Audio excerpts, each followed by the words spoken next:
नमस्कार। शांत हो जाइए, अपनी आंखें बंद मत कीजिए, लेकिन अपने मन को शांत कर लीजिए। आज आप जो सुनने जा रहे हैं वह कोई कहानी नहीं है, यह कोई धर्म प्रचार नहीं है।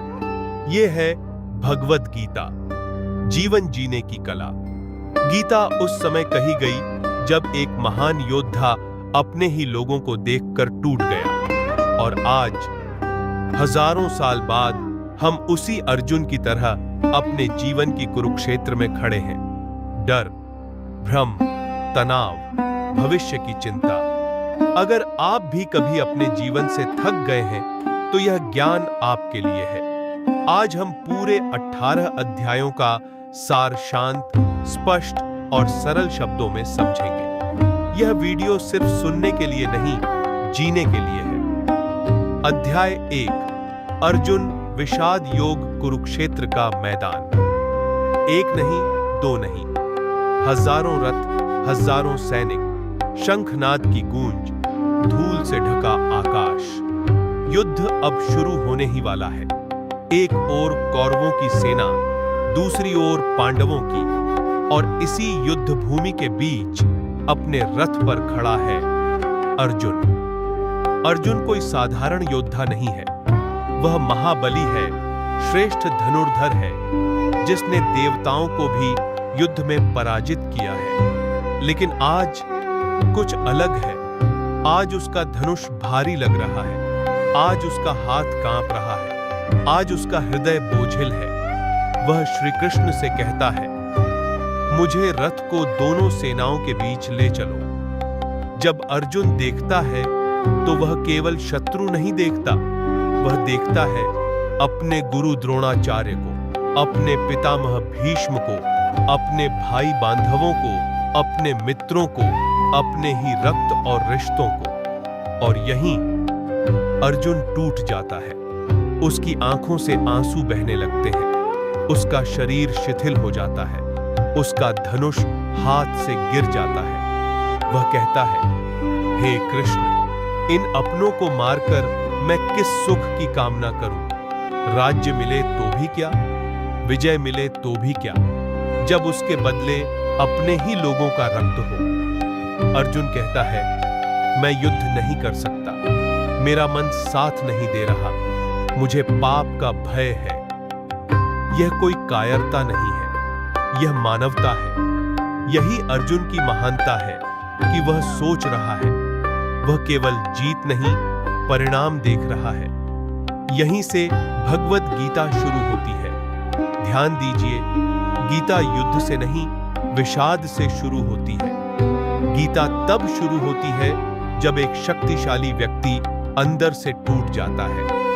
अर्जुन का विषाद हम सबका विषाद है। जब कर्तव्य और भावना टकराते हैं, जब सही और प्रिय आमने सामने आते हैं, जब मन कहता है रुक जाओ और जीवन कहता है आगे बढ़ो। अर्जुन कहता है, मेरा विवेक भ्रमित हो गया है, मैं सही गलत नहीं समझ पा रहा, आप मेरे गुरु बनिए। यही क्षण है जब शिष्य जन्म लेता है।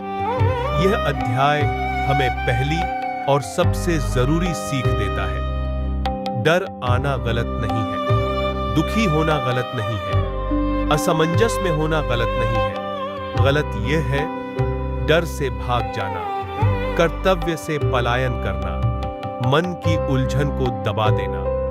गीता कहती है, जब मन उलझे तो समाधान लड़ने से नहीं, समझने से आता है। अर्जुन भागता नहीं, वह हथियार डालता है, लेकिन युद्ध भूमि से नहीं, अज्ञान से। और यहीं से श्री कृष्ण बोलना शुरू करते हैं। अर्जुन विषाद योग हमें यह सिखाता है कि जीवन का पहला कदम यह स्वीकार करना है कि मैं उलझन में हूं, क्योंकि जहां प्रश्न जन्म लेते हैं वहीं से ज्ञान की यात्रा शुरू होती है। अध्याय 2, सांख्य योग। अब तक अर्जुन बोल रहा था, अब श्री कृष्ण बोलते हैं।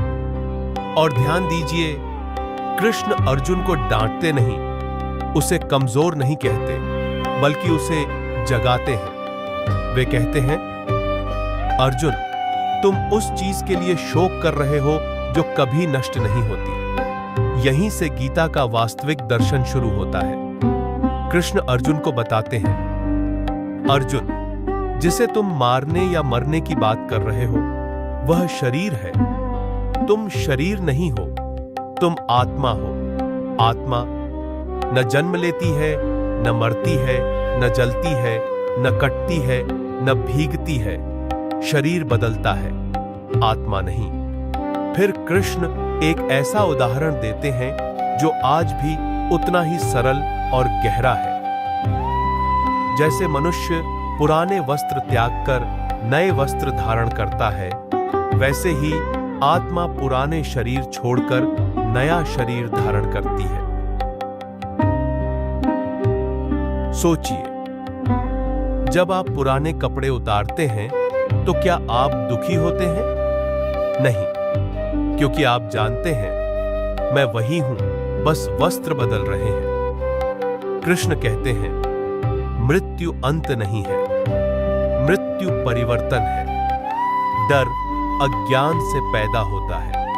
हम इसलिए डरते हैं क्योंकि हम स्वयं को सिर्फ शरीर समझते हैं। जब यह शरीर दुखी होता है तो हम कहते हैं, मैं दुखी हूं। जब यह शरीर असफल होता है तो हम कहते हैं, मैं असफल हूं। गीता कहती है, आप शरीर नहीं है, आप चेतना है, आप आत्मा है। और जब यह समझ आ जाती है तो जीवन का डर धीरे धीरे कम होने लगता है। लेकिन कृष्ण यही नहीं रुकते। अब वे अर्जुन को उसका कर्तव्य याद दिलाते हैं। वे कहते हैं, अर्जुन, तुम क्षत्रिय हो, तुम्हारा धर्म है अधर्म के विरुद्ध खड़ा होना। कर्तव्य से भागना शांति नहीं देता, कर्तव्य से भागना और बड़ा दुख देता है। और फिर यहीं आता है गीता का सबसे प्रसिद्ध, सबसे गलत समझा गया सूत्र, कर्म करो, फल की चिंता मत करो। लोग सोचते हैं कि इसका मतलब है परिणाम की परवाह मत करो। नहीं, गीता ऐसा नहीं कहती। गीता कहती है, फल पर अधिकार मत रखो। क्यों? क्योंकि फल हमारे नियंत्रण में नहीं होता। आज की दुनिया देखिए, हम काम कम करते हैं लेकिन चिंता बहुत ज्यादा करते हैं। काम करते समय अगर सफल न हुआ तो? अगर लोग क्या कहेंगे? अगर पैसा नहीं मिला तो? यही चिंता हमारी ऊर्जा खा जाती है। कृष्ण कहते हैं, पूरा प्रयास करो, पूरी ईमानदारी से करो, पूरी लगन से करो, लेकिन परिणाम को अपने अहंकार से मत बांधो। परिणाम को भगवान पर छोड़ दो। यही कर्म योग है, यही मानसिक शांति है। जब आप कर्म को पूजा बना देते हैं तो फल अपने आप हल्का हो जाता है। कृष्ण अर्जुन को सिखाते हैं, जो सुख में अति उत्साहित न हो, जो दुख में टूट न जाए, जो लाभ हानि में समान रहे, वही स्थित प्रज्ञ है, यानी स्थिर बुद्धि वाला व्यक्ति। स्थित प्रज्ञ वही है जो बाहर की परिस्थितियों को अंदर की शांति न बिगाड़ने दे। अध्याय 2 हमें सिखाता है, तुम शरीर नहीं हो, आत्मा अमर है।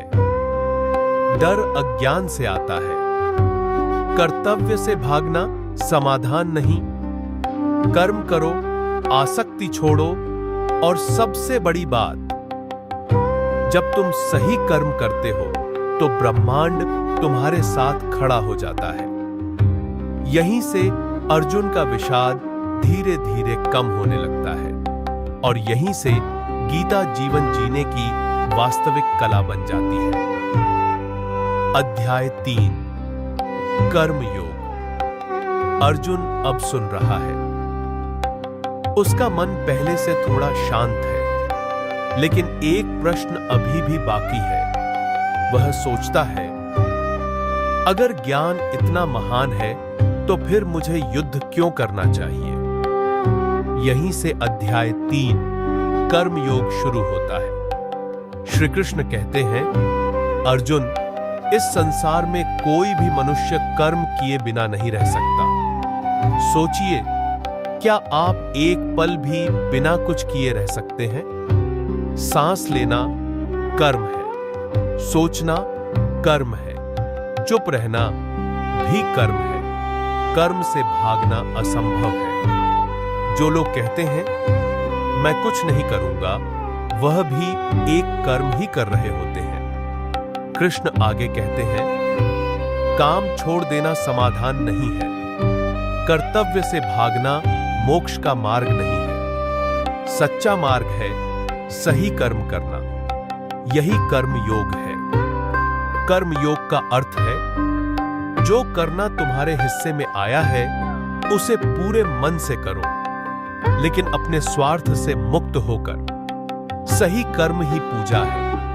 मंदिर में दीप जलाना पूजा है, लेकिन अपने काम को ईमानदारी से करना उससे भी बड़ी पूजा है। ऑफिस में काम करना कर्म है, घर की जिम्मेदारी निभाना कर्म है, बुजुर्ग माता पिता की सेवा कर्म है, समाज के लिए कुछ करना कर्म है। गीता कहती है, अगर उद्देश्य शुद्ध है तो कर्म बंधन नहीं बनता। बंधा हुआ वही होता है जो फल के पीछे भागता है, लेकिन जो कहता है मैं अपना कर्तव्य निभाऊंगा, फल जो भी हो मैं अहंकार नहीं पालूंगा, वही सच्चा योगी है। कृष्ण अर्जुन को यह भी समझाते हैं, जो व्यक्ति केवल ज्ञान की बातें करता है लेकिन कर्म नहीं करता, वह स्वयं को धोखा देता है। और जो व्यक्ति कर्म करता है लेकिन भीतर से आसक्ति छोड़ देता है, वही ऊंचा उठता है। कृष्ण एक बहुत गहरी बात कहते हैं, लोक संग्रह के लिए भी महान पुरुष कर्म करते हैं। अर्थात श्रेष्ठ लोग इसलिए कर्म करते हैं ताकि समाज को दिशा मिल सके। अगर जिम्मेदार लोग काम छोड़ देंगे तो समाज टूट जाएगा। इसलिए कर्म योग केवल व्यक्तिगत मुक्ति नहीं, समाज की रक्षा भी है। कर्म योग हमें सिखाता है, कर्म से भागना संभव नहीं, सही कर्म ही पूजा है। उद्देश्य शुद्ध हो तो कर्म बंधन नहीं बनता। फल की आसक्ति ही दुख देती है, कर्तव्य निभाना ही सच्चा योग है। अंत में कृष्ण अर्जुन से कहते हैं, उठो, अपने कर्तव्य का पालन करो, आसक्ति छोड़कर कर्म करो। और यही अर्जुन समझने लगता है, समस्या कर्म में नहीं, आसक्ति में है। जब कर्म सेवा बन जाए तो जीवन योग बन जाता है। अध्याय 4 ज्ञान योग। अब श्री कृष्ण अर्जुन को एक और गहरा रहस्य बताते हैं। वे कहते हैं, ज्ञान वह अग्नि है जो अंधकार को भस्म कर देती है। अंधकार कोई वस्तु नहीं है, अंधकार केवल प्रकाश की अनुपस्थिति है। इसी प्रकार अज्ञान भी कोई शक्ति नहीं है, यह केवल ज्ञान की कमी है और इसी अज्ञान से भय जन्म लेता है। हम डरते हैं क्योंकि हमें पता नहीं होता कि हम कौन हैं, हम क्यों हैं और हमें क्या करना है। गीता कहती है, डर अज्ञान की संतान है। जब ज्ञान आता है तो भय स्वयं चला जाता है। कृष्ण अर्जुन से कहते हैं, अर्जुन, यह ज्ञान नया नहीं है। मैंने यह ज्ञान सूर्य को दिया, सूर्य ने मनु को दिया और मनु से यह परंपरा आगे चली। अर्थात सत्य समय से बंधा नहीं है। सत्य हर युग में एक जैसा रहता है, लेकिन जब यह ज्ञान लुप्त हो जाता है तब मैं स्वयं प्रकट होता हूं। यहीं से अवतार का रहस्य समझ में आता है। ईश्वर तब आता है जब ज्ञान खो जाता है। अब कृष्ण अर्जुन को ज्ञान प्राप्त करने का मार्ग बताते हैं। वे कहते हैं, गुरु के पास जाओ, विनम्रता से झुको, प्रश्न पूछो, सेवा भाव रखो। ज्ञान केवल सुनने से नहीं आता, ज्ञान तब आता है जब अहंकार झुकता है। जो व्यक्ति कहता है मुझे सब पता है, वह सीखना बंद कर देता है। लेकिन जो कहता है मुझे सीखना है, उसके लिए ज्ञान खुलता है। ज्ञान घमंड नहीं देता, ज्ञान विनम्रता देता है। जैसे जैसे ज्ञान बढ़ता है, वैसे वैसे अहंकार पिघलने लगता है। कृष्ण आगे कहते हैं, ज्ञान प्राप्त कर लेने के बाद कोई भी कर्म तुम्हें बांध नहीं सकता, क्योंकि तब तुम जान चुके होते हो मैं करता नहीं हूं, मैं माध्यम हूं। यही ज्ञान योग है। ज्ञान योग हमें सिखाता है, अज्ञान भय पैदा करता है, ज्ञान प्रकाश है, गुरु अनिवार्य है, विनम्रता सीखने की कुंजी है, ज्ञान कर्म को शुद्ध करता है। अंत में कृष्ण कहते हैं, ज्ञान ओंकार है कि तलवार से अज्ञान का संदेह काट दो। और यहीं अर्जुन का मन और अधिक स्थिर हो जाता है। वह समझने लगता है, जब भीतर प्रकाश होता है तो बाहर की परिस्थितियां डराने की शक्ति खो देती हैं। अध्याय 5 कर्म संन्यास योग, विस्तृत व्याख्या, लगभग 6 मिनट। अर्जुन अब एक नई उलझन में है। वह सोचता है, कृष्ण आप कर्म करने को भी कहते हैं और संन्यास की भी बात करते हैं, तो फिर सही मार्ग कौन सा है? यहीं से अध्याय 5 कर्म संन्यास योग शुरू होता है। श्री कृष्ण मुस्कुराते हैं। वे कहते हैं, संन्यास का अर्थ जंगल जाना नहीं है, गुफा में बैठ जाना नहीं है, सब कुछ छोड़ देना नहीं है। संन्यास है फल का त्याग।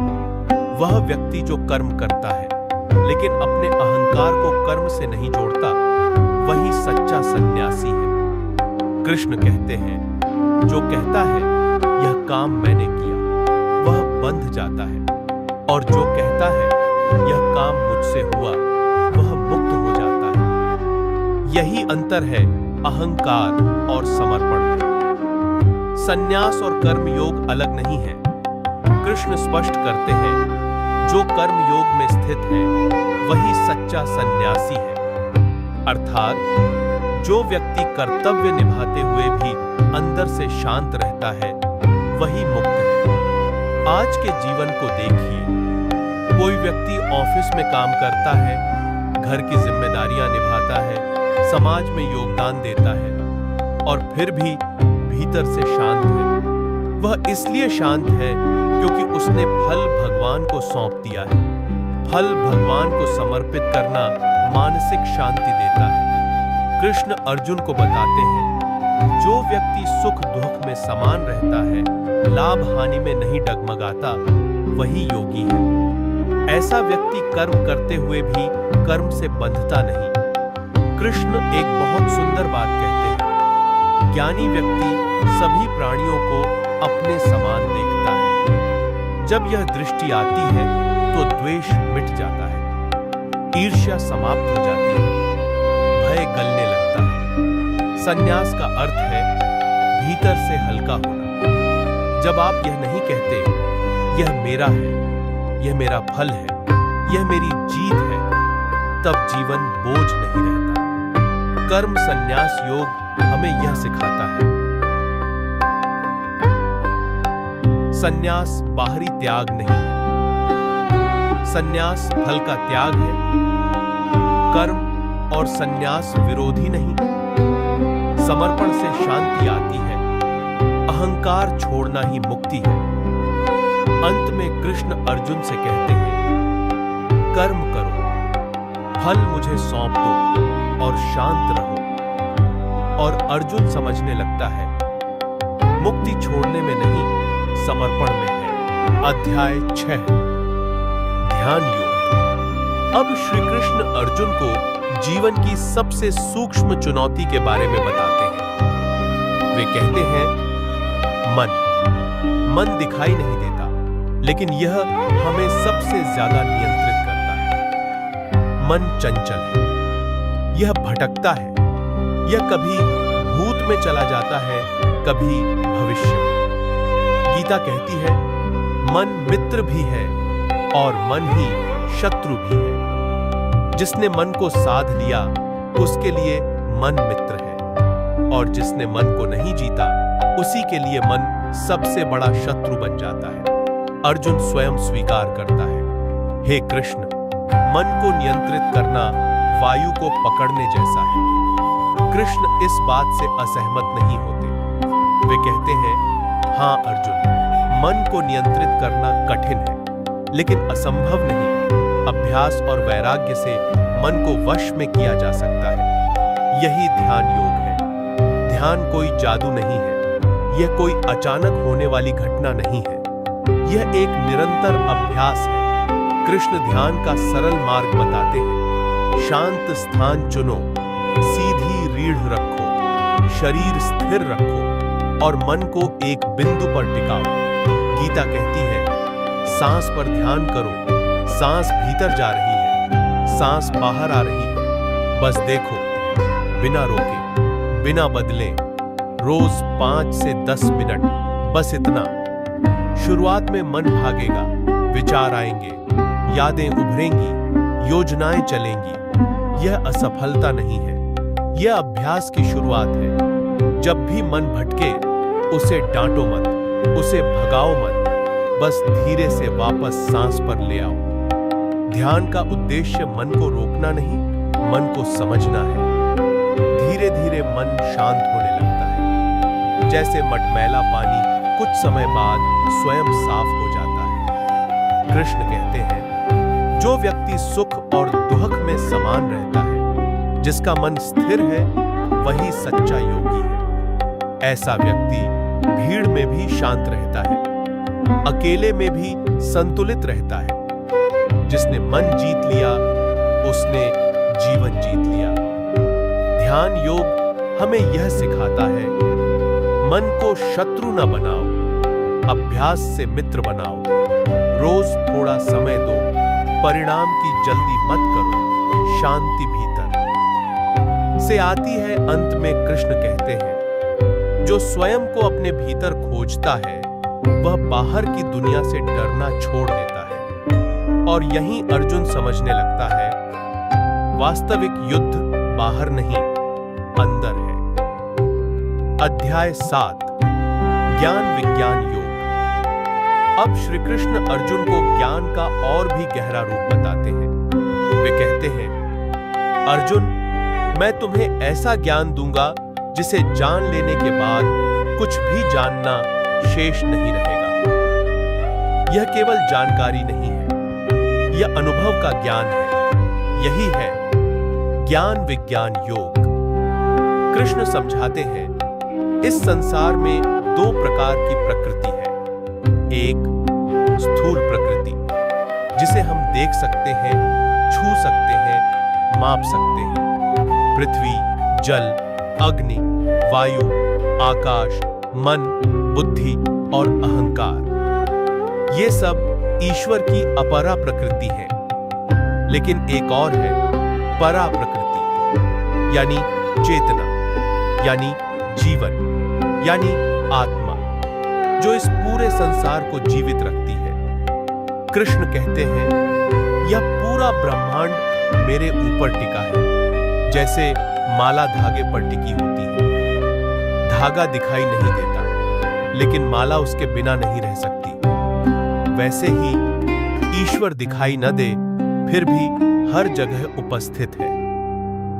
कृष्ण आगे कहते हैं, मैं जल का स्वाद हूं, सूर्य और चंद्रमा का प्रकाश हूं, पृथ्वी की सुगंध हूं, अग्नि की ऊष्मा हूं। अर्थात ईश्वर कहीं दूर नहीं है, ईश्वर हर अनुभव में है। लेकिन फिर अर्जुन का मन एक और प्रश्न उठाता है, यदि ईश्वर हर जगह है तो हर कोई उसे क्यों नहीं पहचान पाता?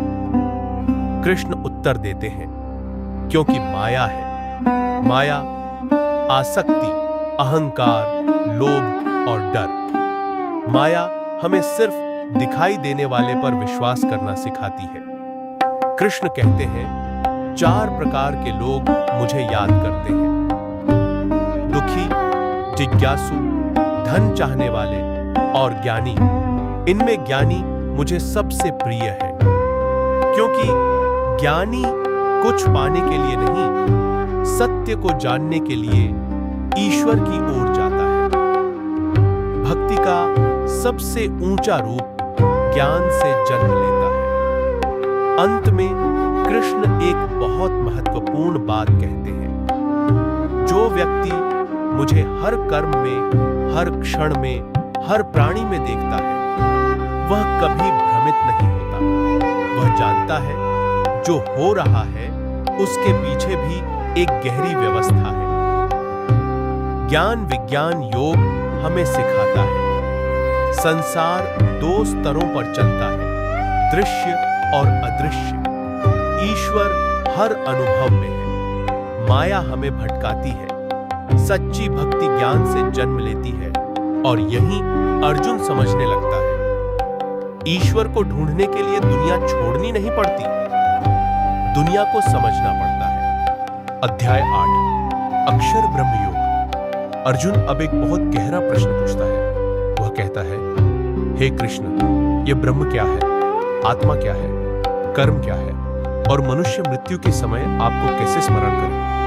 ध्यान दीजिए, यह प्रश्न केवल अर्जुन का नहीं है, यह हर उस व्यक्ति का प्रश्न है जो मृत्यु से डरता है।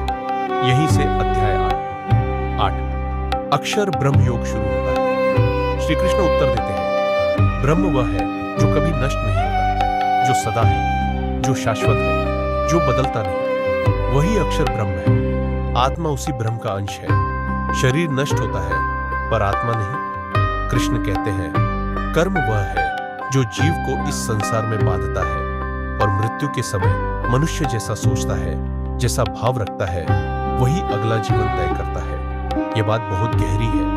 अंतिम क्षण में मन जहां टिक जाता है, आत्मा वही प्रवाहित होती है। इसीलिए कृष्ण कहते हैं, मृत्यु के समय जो मुझे स्मरण करता है वह मुझे ही प्राप्त होता है। इसका अर्थ यह नहीं कि केवल अंतिम क्षण पर्याप्त है।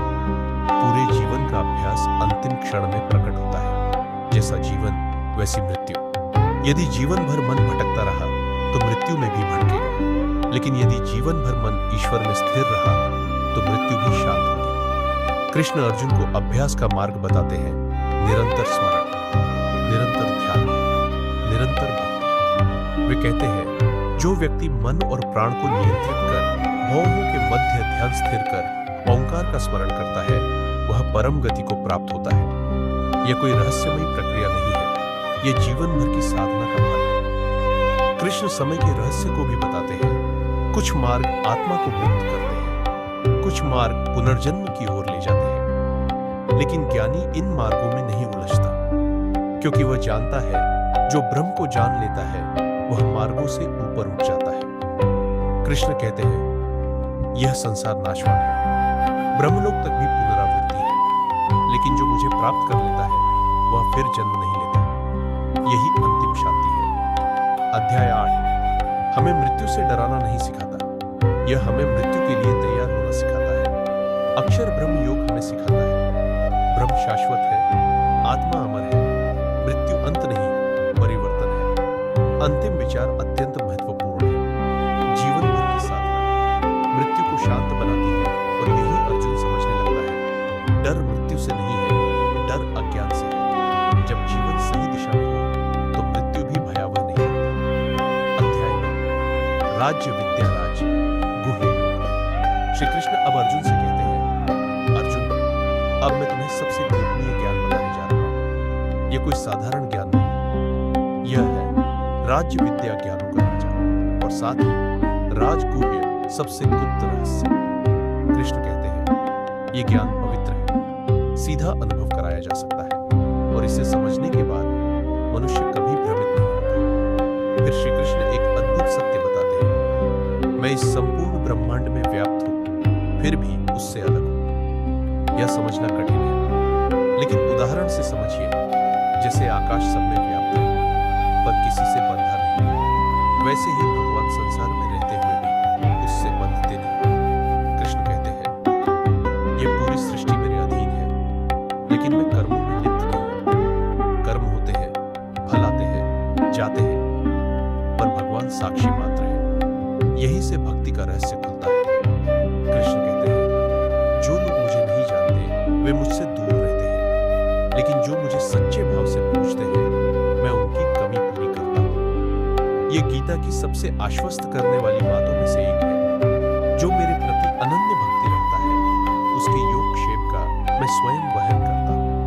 अर्थात आप ईमानदारी से प्रयास करें, बाकी जिम्मेदारी भगवान पर छोड़ दें।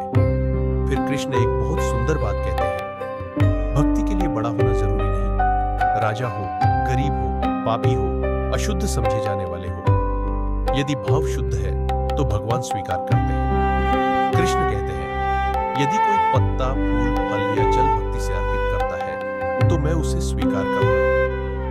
यह भगवान भाव देखते हैं, वस्तु नहीं। यह अध्याय डर को मिटाता है। यह बताता है भगवान दूर नहीं है, वे प्रेम से प्राप्त होते हैं। अंत में कृष्ण कहते हैं, मुझ में मन लगाओ, मेरे भक्त बनो, मुझे नमस्कार करो और तुम मुझे ही प्राप्त करोगे। यह कोई आदेश नहीं है, यह एक प्रेमपूर्ण निमंत्रण है।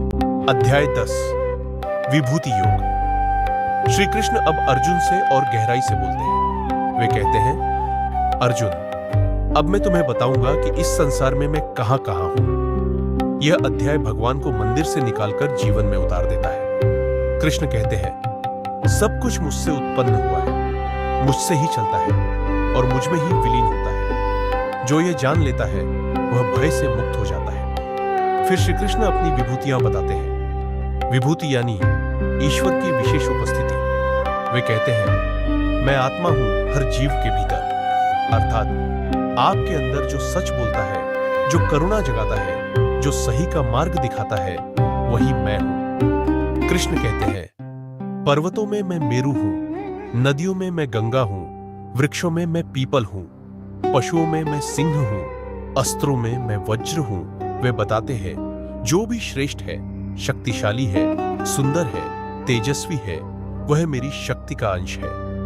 यह अध्याय ईर्ष्या को तोड़ता है, क्योंकि गीता कहती है, दूसरे की महानता से जलो मत, उसे पहचानो, वहां भी भगवान है। फिर कृष्ण एक अत्यंत गूढ़ सत्य कहते हैं, मैं एक अंश से इस पूरे ब्रह्मांड को धारण किए हुए हूं। मतलब भगवान को पूरी तरह समझना मानव के लिए संभव नहीं, लेकिन उनकी उपस्थिति हर जगह महसूस की जा सकती है। जब सूरज उगता है, जब सच बोलने का साहस आता है, जब कोई बिना स्वार्थ सेवा करता है, वहां कृष्ण है। अर्जुन भाव विभोर हो जाता है। वह समझता है भगवान दूर नहीं है, वे हमारे दैनिक जीवन में हर पल उपस्थित है। अध्याय 10 की जीवन सीख। श्रेष्ठता ईश्वर की झलक है। ईर्ष्या छोड़ो, सम्मान सीखो। भगवान हर सुंदरता में है। शक्ति का अहंकार मत करो, सब कुछ उसी से है। अध्याय 11 विश्व रूप दर्शन योग। अब श्री कृष्ण अर्जुन को सबसे अद्भुत अनुभव देने वाले हैं। वे कहते हैं, अर्जुन, अब मैं तुम्हें मेरा विराट रूप दिखाऊंगा। अर्जुन सोचता है, कृष्ण, मेरा मन सहम रहा है।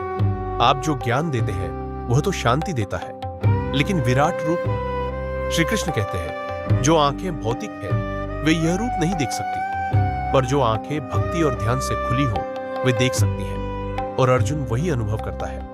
वह देखता है अनंत रूप, हजारों चेहरे, ब्रह्मांड भर का तेज, सूर्य और चंद्रमा के रूप में कृष्ण, आकाश और पृथ्वी में उनकी उपस्थिति। यह रूप सभी प्राणियों में व्याप्त है। अर्जुन डर जाता है, वह कांपता है, वह सोचता है, यह शक्ति, यह तेज, क्या मैं इसे सह सकता हूं? लेकिन श्री कृष्ण उसे समझाते हैं, डरो मत अर्जुन, यह वही सत्य है जिसे जानकर तुम कर्म और भक्ति में स्थिर हो जाओगे।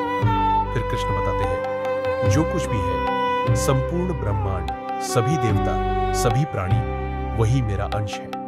अर्जुन को यह अनुभव अपने जीवन का सबसे बड़ा रहस्य लगता है। श्री कृष्ण आगे कहते हैं, जो मेरे विराट रूप को देखता है वह जानता है कि मैं जन्मता भी नहीं हूं और न मरता हूं, सब कुछ मेरे भीतर है। यह दर्शन अर्जुन को गहरे भीतर से बदल देता है।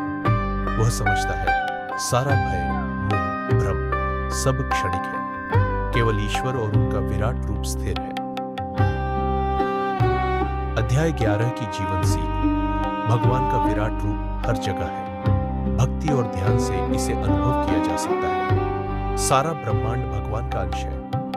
भय और मोह क्षणिक है। ज्ञान का सबसे बड़ा अनुभव ईश्वर का रूप देखना है। अंत में अर्जुन प्रार्थना करता है, हे कृष्ण, मुझे आपका यह विराट रूप हमेशा याद रहे। मुझे स्थिर और साहसी बनाओ। और यहीं से अर्जुन का साहस और भक्तिपूर्ण रूप से जागृत हो गया। अध्याय 12 भक्ति योग। अर्जुन ने अब भगवान से पूछा, हे कृष्ण, कौन सा मार्ग सबसे श्रेष्ठ है? क्या मैं ज्ञान योग, कर्म योग या भक्ति योग अपनाऊं? श्री कृष्ण मुस्कुराते हैं और कहते हैं, भक्ति योग सबसे सरल, सबसे प्रभावी और सबसे प्रिय मार्ग है। भक्ति का अर्थ है मन, आत्मा और हृदय से भगवान की ओर झुकना। गीता कहती है, जो मुझसे प्रेम पूर्वक भक्ति करता है वही मुझे प्राप्त करता है। कृष्ण बताते हैं, भक्ति करने वाले दो प्रकार के होते हैं। एक, स्थिर भक्ति वाले, जो केवल भगवान को याद करते हैं, जिन्हें स्थिर विश्वास और प्रेम है। दो, सक्रिय भक्ति वाले, जो कर्म करते हुए भी फल की आसक्ति नहीं रखते और अपने कर्म को भगवान को समर्पित कर देते हैं। कृष्ण कहते हैं, जो मुझे बिना किसी द्वेष और अहंकार के याद करता है वही मुझे सबसे प्रिय है। यह भक्ति केवल शब्दों की नहीं, यह भावनाओं की गहराई है। श्री कृष्ण बताते हैं, सच्ची भक्ति के गुण अहिंसा, सत्य, संयम, क्षमा, दया, समता। जो ये गुण अपनाता है वह अपने भीतर भगवान का अनुभव करता है। कृष्ण आगे कहते हैं, यदि कोई मुझे दिन रात याद करता है बिना थके, बिना मोह में, तो मैं उसका सब संकट दूर करता हूं। मैं उसे स्थायी शांति देता हूं। अर्जुन को यह समझ आता है, भक्ति केवल पूजा तक सीमित नहीं है। यह जीवन का हर कार्य भगवान के प्रति समर्पण बनाना है। गीता में यह भी कहा गया है, जो अपने अहंकार, लालच और भय को त्याग कर मुझे स्मरण करता है वही मेरे करीब होता है। भक्ति योग का अभ्यास सरल है। छोटे छोटे कर्म भगवान के नाम से करना, मन को बार बार उन्हें याद करना, प्रेम और विनम्रता से जीना, और यही अर्जुन समझता है, सच्ची भक्ति से ही जीवन का सबसे बड़ा सुख मिलता है। अध्याय 12 की जीवन सीख। भक्ति योग सरल और सबसे प्रभावी मार्ग है। प्रेम और समर्पण ही असली भक्ति है। गुणवान जीवन भगवान के अनुभव को बढ़ाता है। हर कर्म को ईश्वर को समर्पित करना भक्ति है। स्थिर भक्ति और स्मरण से जीवन में शांति आती है। अंत में अर्जुन कहता है, हे कृष्ण, अब मैं समझ गया, सच्ची भक्ति से जीवन और मृत्यु दोनों में शांति मिलती है। अध्याय 13 क्षेत्र क्षेत्रज्ञ विज्ञान योग। अर्जुन अब एक महत्वपूर्ण प्रश्न पूछता है, हे कृष्ण, क्या शरीर ही मैं हूं? क्या आत्मा वही है जो अनुभव करती है? कैसे जानूं कि क्या स्थायी है और क्या नश्वर? श्री कृष्ण मुस्कुराते हैं और कहते हैं, अर्जुन, अब मैं तुम्हें क्षेत्र और क्षेत्रज्ञ का विज्ञान समझाऊंगा। यह ज्ञान सभी कर्मों और अनुभवों की कुंजी है। एक क्षेत्र, शरीर और संसार। श्री कृष्ण बताते हैं, क्षेत्र वह है जो दिखाई देता है, जो अनुभव करता है, जो नष्ट हो सकता है। शरीर, इंद्रियां, मन, बुद्धि, अहंकार, यह सब क्षेत्र है। यह वह हिस्सा है जिसमें आत्मा काम करती है। यह समझना जरूरी है, जो नश्वर है उसे स्थायी मत समझो। उदु क्षेत्रज्ञ, आत्मा। अब कृष्ण कहते हैं, क्षेत्रज्ञ वही है जो साक्षी है, जो क्षेत्र और क्षेत्रज्ञ का भेद जानता है, वही वास्तविक ज्ञान प्राप्त करता है। कृष्ण आगे समझाते हैं, यदि हम केवल शरीर को ही अपना समझते हैं तो हम सुख दुख, लाभ हानि में उलझ जाते हैं। लेकिन जो आत्मा को जानता है वह स्थिर रहता है, मृत्यु के भय से मुक्त होता है, दुख से विचलित नहीं होता, कर्मों में संतुलन बनाए रखता है। 4 गुण और तत्व श्री कृष्ण बताते हैं। इस संसार में कई तत्व और गुण हैं, जैसे नम्रता, सत्य, दया, संयम, भक्ति। ये सब गुण आत्मा को शुद्ध करते हैं और यही मार्ग है ज्ञान और मुक्ति की ओर। अर्जुन समझते हैं, हे कृष्ण, यह ज्ञान केवल अध्ययन का नहीं, इसे अनुभव करना जरूरी है। कृष्ण मुस्कुराते हैं, सही कहा अर्जुन, अनुभव ही स्थायी ज्ञान है। सिर्फ सुनी सुनाई बातें नहीं। 5 क्षेत्र क्षेत्रज्ञ का अनुभव। शरीर नश्वर है, आत्मा अमर, मन और बुद्धि माध्यम है। आत्मा साक्षी है, गुण आत्मा को शुद्ध करते हैं। ज्ञान अनुभव से आता है, किताबों से नहीं। यह ज्ञान अर्जुन को भीतरी स्थिरता देता है। वह समझता है, मैं केवल शरीर नहीं हूं, मैं आत्मा हूं और यही सच्चा मेरा स्वरूप है। अध्याय 13 की जीवन सी। 1 क्षेत्र, शरीर, मन, बुद्धि, नश्वर। क्षेत्रज्ञ 22, आत्मा, अमरती। ज्ञान, स्थिरता और मुक्ति का आधार 4। गुण, षट आत्मा को शुद्ध करते हैं 5। अनुभव, वास्तविक ज्ञान का स्रोत। अंत में कृष्ण अर्जुन से कहते हैं, जो व्यक्ति यह भेद जान लेता है वह संसार के भ्रम से मुक्त हो जाता है। वही सच्चा ज्ञानी है। और अर्जुन अनुभव करता है, मनुष्य केवल शरीर नहीं है, वह आत्मा है और यही ज्ञान सबसे बड़ा है। अध्याय 14 गुणत्रय विभाग योग। अर्जुन ने अब एक नया प्रश्न पूछा, हे कृष्ण, संसार में दुख और सुख कैसे पैदा होते हैं?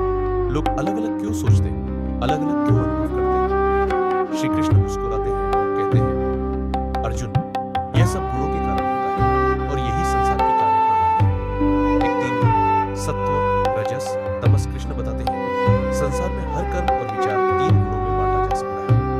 1 सत्व, संतुलन और प्रकाश, वो ज्ञान, शांति और स्थिरता, वो स्पष्ट सोच और नैतिकता। 2 रजस, क्रिया और इच्छा, वो उत्साह, काम, लालच और सक्रियता, वो सुख दुख में उलझावती। तमस, अज्ञान और सुस्ती, वो आलस्य, भ्रम, अविश्वास, वो निरंतर भय और अंधकार। कृष्ण कहते हैं, जो व्यक्ति सत्व में स्थिर है उसका मन शांत रहता है। जो रजस में है वह हमेशा बेचैन रहता है। जो तमस में है वह अज्ञान में उलझा रहता है। 2 गुणों का प्रभाव। सत्व से मनुष्य ज्ञान और भक्ति की ओर बढ़ता है। रजस से कर्म का मोह और लालच बढ़ता है। तमस से भ्रम और अधम मार्ग की ओर जाता है।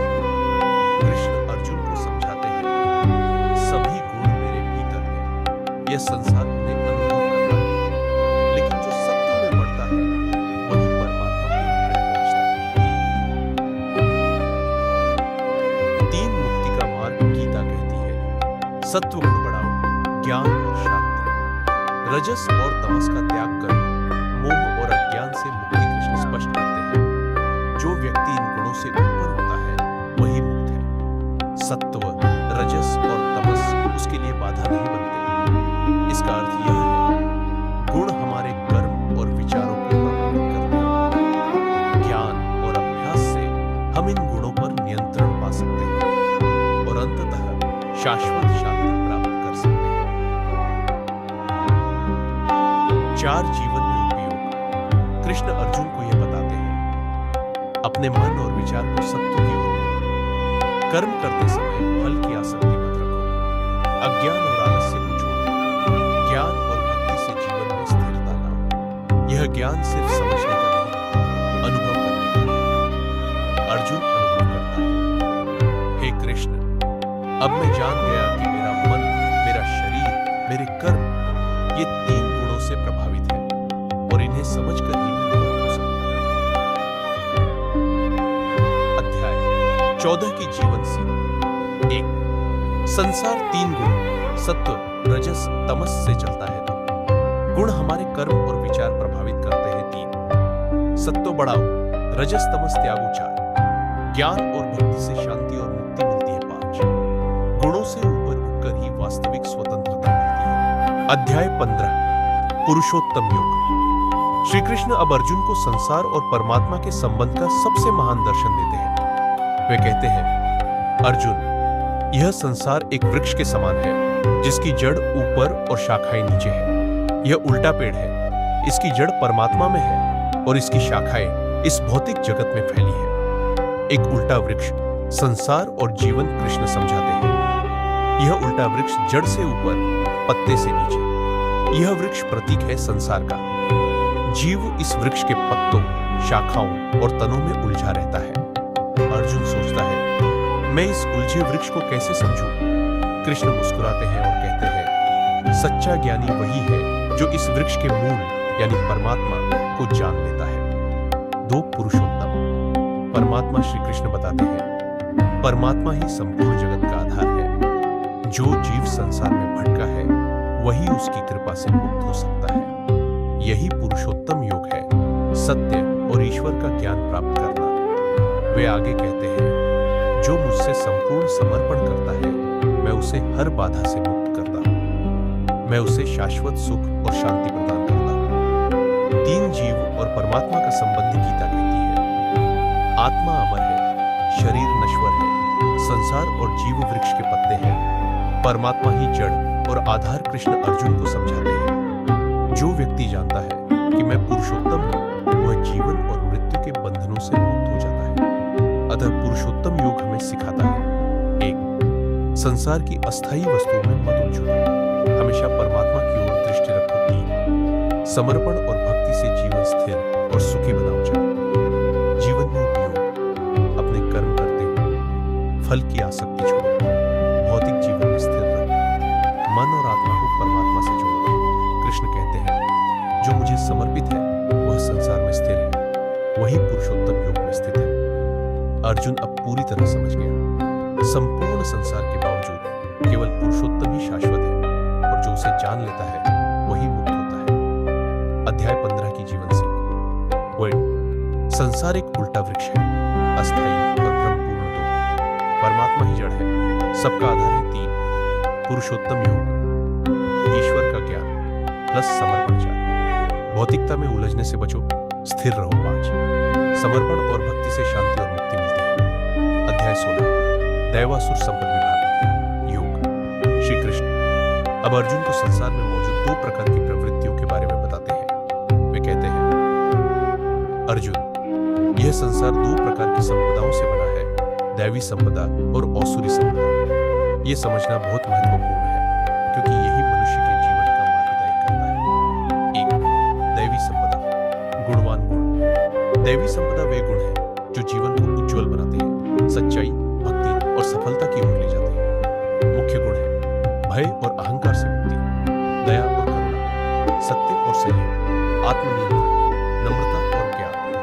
कृष्ण कहते हैं, जो व्यक्ति इन गुणों को अपनाता है उसका मन और जीवन शुद्ध और स्थिर होता है। वही जीवन में सुख, शांति और मोक्ष प्राप्त करता है। 2. असुरी संपदा, अशुभ प्रवृत्तियां। असुरी संपदा में प्रवृत्तियां हैं जो मनुष्य को भ्रम, अहंकार और मोह की ओर ले जाती है। मुख्य गुण है अहंकार और क्रोध, लोभ और मोह, ईर्ष्या और हिंसा, अज्ञान और आलस से कृष्ण स्पष्ट करते हैं। जो इन गुणों में बंधा है वह संसार के दुखों में उलझा रहता है, उसकी बुद्धि भ्रमित होती है और वह पुनर्जन्म के चक्र में फंसा रहता है। 3. दैवी संपदा अपनाने का मार्ग। अपने विचारों और कर्मों को शुद्ध रखो, हिंसा और अहंकार से दूर रहो, ज्ञान और भक्ति की साधना करो, दूसरों के प्रति करुणा और प्रेम रखो। कृष्ण कहते हैं, जो व्यक्ति दैवी संपदा का पालन करता है वह शाश्वत मुक्तिदायक मार्ग पर चलता है, वह जीवन में स्थिर और निर्भय बनता है। 4 जीवन में उपयोग। गीता में यह भी बताया गया है, मनुष्य हमेशा अपने गुणों से परिभाषित होता है। दैवी गुण जीवन को उज्जवल और स्थिर बनाते हैं। असुरी प्रवृत्तियां जीवन को भ्रम और दुख में ले जाती हैं। सही मार्ग चुनना और अभ्यास करना आवश्यक है। कृष्ण अर्जुन को चेतावनी देते हैं, अगर तुम असुरी प्रवृत्तियों का पालन करोगे तो संसार और आत्मा दोनों में बंधन बढ़ेगा और मोक्ष दूर होगा। अर्जुन समझता है, सफल और शांत जीवन के लिए दैवी संपदा अपनाना ही सर्वोत्तम मार्ग है। अध्याय 16 की जीवन से। संसार में 2 प्रकार की प्रवृत्तियां हैं, दैवी और असुरी। दैवी संपदा, वाव, शांति, ज्ञान, करुणा और भक्ति। 3. असुरी संपदा, आराम, अहंकार, क्रोध, लोभ, मोह और हिंसा 4। जीवन का मार्ग दैवी गुणों से ही उज्जवल और स्थिर होता है 5। अभ्यास और भक्ति से ही हम मोक्ष प्राप्त कर सकते हैं। अध्याय 17 श्रद्धा योग। अर्जुन अब श्री कृष्ण से पूछता है, हे कृष्ण, हर व्यक्ति की श्रद्धा अलग अलग क्यों होती है? किसी की भक्ति सच्ची है, किसी की भक्ति भ्रमित क्यों लगती है? श्री कृष्ण मुस्कुराते हैं और कहते हैं, अर्जुन, श्रद्धा व्यक्ति के स्वभाव और गुणों के अनुसार होती है। ये उसके जीवन और कर्म को प्रभावित करती है। एक श्रद्धा के 3 प्रकार कृष्ण बताते हैं कि 3 प्रकार की श्रद्धा होती है। 1. सात्विक श्रद्धा, ओ ज्ञान, शांति और भक्ति में स्थिर उदय, करुणा और ईश्वर में विश्वास, ओ कर्मों में संतुलन और निस्वार्थ भाव दो। राजसिक श्रद्धा, ओ लालच, काम और क्रोध से प्रेरित ओ भक्ति में भी फल की आशा, ओ अस्थिर और बेचैन थी। तामसिक श्रद्धा, ओ अज्ञान, आलस्य और भय से प्रेरित ओ भक्ति में भी दिखावा और भ्रम, ओ जीवन में स्थिरता नहीं। कृष्ण कहते हैं, जैसी श्रद्धा वैसा फल। सात्विक श्रद्धा सुख और शांति देती है, रजसिक और तामसिक श्रद्धा उलझन और दुख लाती है। श्रद्धा का प्रभाव। व्यक्ति की आचार, विचार और कर्म उसकी श्रद्धा पर निर्भर करते हैं। सात्विक श्रद्धा वाले लोग जीवन में स्थिर और संतुलित रहते हैं। रजसिक श्रद्धा वाले लालच और अस्थिरता में रहते हैं। तामसिक श्रद्धा वाले भ्रम और भय में फंसे रहते हैं। गीता कहती है, अपने भीतर की श्रद्धा को पहचानो और उसे सात्विक बनाओ। 3 श्रद्धा और जीवन कृष्ण अर्जुन को समझाते हैं। जो व्यक्ति सात्विक श्रद्धा अपनाता है वह अपने कर्मों में स्थिर होता है, अपने जीवन में संतुलन और शांति पाता है। जो रजस या तामस में फंसा है उसे भटकाव और असफलता मिलती है। अर्जुन, श्रद्धा सिर्फ पूजा या मंत्र नहीं है, यह जीवन और कर्म की स्थिरता है। 4. जीवन में उपयोग। अपने विश्वास और श्रद्धा का मूल्य समझो। अपने कर्म और भक्ति में सात्विकता अपनाओ। लालच, भय और भ्रम से दूर रहो। जीवन में स्थिरता और संतुलन लाओ। अर्जुन अनुभव करता है, अब मैं जान गया कि मेरी श्रद्धा ही मेरे जीवन की दिशा तय करती है और सच्ची भक्ति और ज्ञान की कुंजी भी यही है। अध्याय 17 की जीवन सीख। 1. श्रद्धा के 3 प्रकार हैं, सात्विक, रजसिक, तामसिक। 2. सात्विक श्रद्धा जीवन में शांति और स्थिरता लाती है। 3. रजसिक और तामसिक श्रद्धा भ्रम और दुख देती है। 4. भक्ति और कर्म में सात्विकता बनाए रखना आवश्यक है। 5. जीवन में सही मार्ग के लिए अपनी श्रद्धा पर ध्यान दो। अध्याय 18 मोक्ष संन्यास योग। अर्जुन अब श्री कृष्ण से अंतिम प्रश्न पूछता है, हे कृष्ण, संन्यास और मोक्ष का मार्ग क्या है? हमें कर्म कैसे करना चाहिए? किस प्रकार हम सच्ची मुक्ति प्राप्त कर सकते हैं? श्री कृष्ण मुस्कुराते हैं और कहते हैं, अर्जुन 18, अब मैं तुम्हें संपूर्ण ज्ञान का सार बताऊंगा। यह अध्याय तुम्हारे जीवन के लिए अंतिम मार्गदर्शक है। एक संन्यास और मोक्ष संन्यास का अर्थ केवल जंगल जाना नहीं है। यह है फल की आसक्ति का त्याग, कर्म करते समय आत्मा को शुद्ध और निस्वार्थ बनाना, भौतिक संसार में रहते हुए भी मानसिक रूप से स्वतंत्र होना। मोक्ष का अर्थ है जन्म और मृत्यु के चक्र से मुक्ति, भय, दुख और मोह से मुक्ति, आत्मा की शाश्वत शांति और आनंद। गीता कहती है, जो कर्म संन्यास के साथ करता है और फल की चिंता नहीं करता वही मोक्ष प्राप्त करता है। 2 कर्म और गुणों का सार श्री कृष्ण अर्जुन को याद दिलाते हैं। संसार 3 गुणों सत्व, रजस, तमस से भरा है। कर्म करने का तरीका और मन की स्थिति गुणों पर निर्भर करती है। सात्विक कर्म शांत, दयालु, निस्वार्थ। रजसिक कर्म लालची, क्रोधित, अस्थिर। तामसिक कर्म आलसी, भ्रमित, अनैतिक। कृष्ण कहते हैं, सात्विक कर्म को अपनाओ, कर्म को संन्यास के रूप में देखो और परिणाम को भगवान पर छोड़ दो। 3. सच्ची भक्ति और ज्ञान गीता में बताया गया है। ज्ञान और भक्ति से कर्म पवित्र बनते हैं। कर्म और भक्ति का संयोजन ही मोक्ष योग है। व्यक्ति को हमेशा आत्मा और परमात्मा के संबंध में स्थिर रहना चाहिए। कृष्ण कहते हैं, जो मुझ में स्थिर है, जो मुझे समर्पित है, वही संसार में स्थिर रहता है और अंततः मुझे ही प्राप्त करता है। 4 संक्षेप में गीता का संदेश है।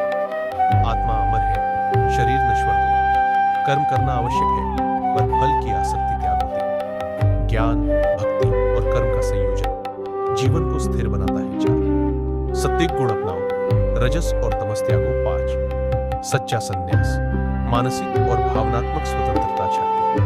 मोक्ष, जन्म मरण के चक्र से मुक्ति और शाश्वत आनंद। 5 अर्जुन का अनुभव।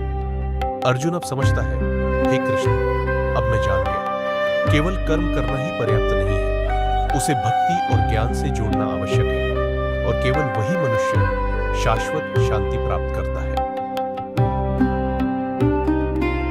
6 जीवन में उपयोग। हर कार्य को निस्वार्थ भाव से करो।